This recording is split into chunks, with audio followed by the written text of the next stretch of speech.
আবার অ্যাটর্নি জেনারেলের হাত পা চেপে ধরেছে যে ভাই এইটার একটু শুনানিটা আগায় দেন।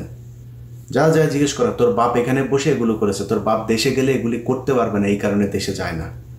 আর তোরা দেশে গেছিস, তোদের সমস্যা নাই তো, আজ পর্যন্ত বলছিস নাকি? তোরা ডিজিএফআই ভাতা খায়া খায়া তারপরে তোরা কথা বলিস টাকা পয়সার সমস্যা আছে, এই দিন থাইল্যান্ড, ওই দিন সিঙ্গাপুর, টাকা পাইস কই?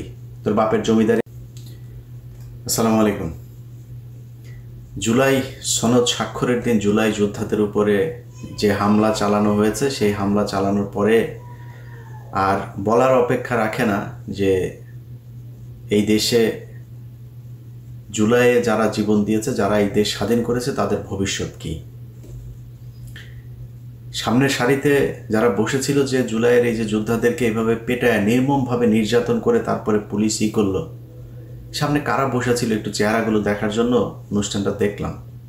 বেশিরভাগ চিনি না, এমনকি মানে যেই সব মানুষগুলো ধরেন 5 তারিখের পরপর আপনাদের প্রথম আমি বলেছিলাম যে এই সরকারটা আসলে ঠিক জায়গা থেকে সিলেকশন হয় নাই। এটা ওয়াকার, প্রথম আলো, ডেইলি স্টার, ভারত, তাদের সিলেকশনের মাধ্যমে এটা একটা বানানো হয়েছে এবং আসিফ নজরুল এটার মূল নিয়ন্ত্রণে। তার জন্য এই সরকার চাইলেও, ভালো যারা আছে তারা চাইলেও কিছু করতে পারবে না। ভালো তো নাই, এমনিতেই নাই। এক ডক্টর মোহাম্মদ ইউনুস, উনি তো আসলে এই মানে 2 দিন যদি প্লেনে না ওঠে ওনার গুড়া কৃমিয়ে কামড়ায়। উনি তো এমনি ওনার বিদেশে থেকে ওনার অভ্যাস ছিল, হোটেলে থাকতো, ওনার ঘরে থাকতেও মনে হয় ভাল লাগে না।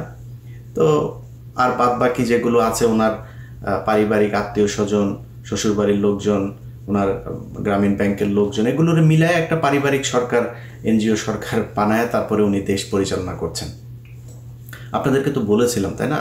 বলার পরে আপনারা কি করলেন? আপনারা বীরের মতো আমার বিরুদ্ধে ফেসবুকে পোস্ট করলেন আসিফ নজরুলের পক্ষে। আসিফ নজরুল আপনাদের আব্বা লাগে, আব্বার বাম্বু খাইতে এখন কেমন লাগে? আজকে যদি এই উপদেষ্টা পরিষদটাকে আপনি দেখেন তো কাদের এই 15 বছর আপনি হাঁচি কাশি দিয়েছে এরকম কোনো মানুষ আছে নাকি? লোক ছিল না দেশে? এই যে সাকিব আলী, তার ছেলেকে পর্যন্ত নির্যাতন করেছে শুধুমাত্র ডক্টর কনক সারোয়ারের এই টক শোতে আসার জন্য। ডক্টর এই প্রফেসর স্যার শহীদুজ্জামান স্যার দেখেন নাই চোখে? হাসিনুর রহমান ওনারে বসাইতে পারতেন না? ওই হাসান নাসের বসাইতে পারতেন না? কারোরে বসান নেই। আপনারা রাষ্ট্রপতিকে রেখে দিয়েছেন। আপনাদের সংবিধান সমুন্নত রাখতে হবে, আপনারা সেই সংবিধান সমুন্নত রেখে তারপর রাষ্ট্রপতিকে রেখে করবেন।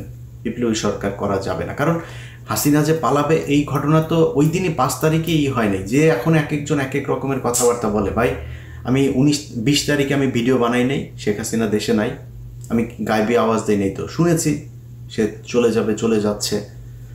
তো এই আলোচনা ভিতরে হচ্ছিল, এটা নিয়ে একটা সেকেন্ড বি প্ল্যান সি কি হবে সেগুলো নিয়ে তাদের ভিতরে পুরো তারা ঠিকঠাক। হঠাৎ করে জাম করে আসা 5 তারিখের 2 দিন আগে মোস্তফা সরোয়ার ফারুকী রাস্তায় নেমে গেল, যে কিনা সারা বছর হাসিনার আর মুজিবের গুণগান গাইল, হঠাৎ করে চলে আসলো। আপনার এমনিতেই মনে হয় এগুলো খুব অর্গানাইজড ওয়েতে করা হয়েছে।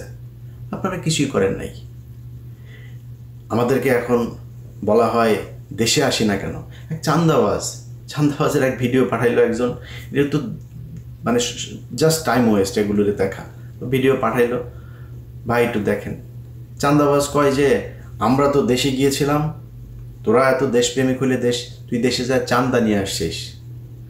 আমি ইলিয়াস এইখানে বসে থেকে তোর বিডিআর বাপদেরকে যা জিজ্ঞেস করিস যে ইলিয়াস কয়জনকে ছাড়িয়েছে, তোর আলেম বাপদেরকে যা জিজ্ঞেস করিস, সবশেষ শফিউর রহমান ফারাবিরে যা জিজ্ঞেস করিস তোর বাপের অবদান কী ছিল, অ্যাটর্নি জেনারেলকে যা জিজ্ঞেস করিস যে তোর এই বাপ কতবার অ্যাটর্নি জেনারেলের হাত পা চেপে ধরেছে যে ভাই এইটার একটু শুনানিটা আগায় দেন, যা যা জিজ্ঞেস করা, তোর বাপ এখানে বসে এগুলো করেছে, তোর বাপ দেশে গেলে এগুলি করতে পারবে না, এই কারণে দেশে যায় না।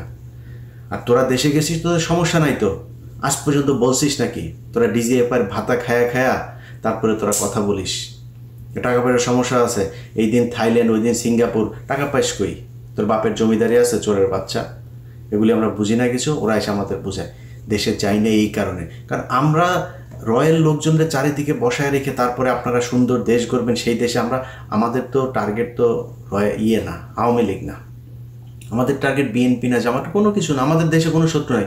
আমার শত্রু ইসকন, আমার শত্রু ইন্ডিয়া। ইন্ডিয়ার লোকজনদের সেট আপ করে সুন্দর করে আপনি বসায় রেখে তারপরে দেশ পরিচালনা করবেন, সেই দেশে আমরা যাব। এই দেশ পরিষ্কার না করা পর্যন্ত এই দেশ আমাদের জন্য জীবনে কোনো দিন এখানে কোনো কাজ করতে পারবো? কাজ দিচ্ছেন কোনো দিন? দিয়া দেখেন, যদি নাকি মিনিমাম 1 টাকার 1 পয়সার যদি নাকি কোনো সমস্যা সেখানে দেখাইতে পারেন, নিজের গলায় নিজে জুতা পরে তারপর ঘুরবো।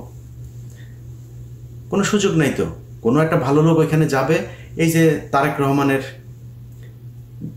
মামলার যে রায় দেওয়ার জন্য তারে মাথায় পিস্তল ধরা হইল, তার স্ত্রীর সাথে শেষ দেখাটা পর্যন্ত করতে পারে নাই।